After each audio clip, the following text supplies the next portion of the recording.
Welkom. Wanneer nuwe toerismedienste bekendgestel word, is die vaststelling van die regte prys die sleutel. Van die lok van vroeë gebruikers tot die bou van langtermynwaarde, lê prysstrategieë die grondslag vir groei en sukses met marktoetrede. Inleidende pryse bied 'n lae aanvanklike prys om aandag te trek. Nuwe staptoer bied afslagpryse vir die eerste maand. Freemium strategie waar die basiese diens gratis is en gebruikers vir opgraderings kan betaal. NRysApp bied dalk gratis toegang, maar hef vir premium funksies.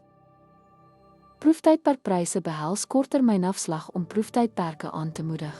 Nuwe aanbieders bied dalk gratis maaltye aan vir eerste keer besprekings. Marktoetsingpryse behels die toetsing van verskillende pryse in geselekteerde markte. 'n Toeragentskap toets verskillende pryse in 2 streke voor volle bekendstelling. Verwysingsafslag bied laer pryse vir kliënte wat ander verwys. Zipline Park bied 10% afslag per suksesvolle verwysing.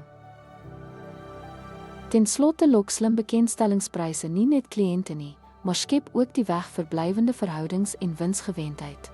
Die regte benadering verseker dat jou nuwe diens 'n sterk, mededingende eerste indruk maak.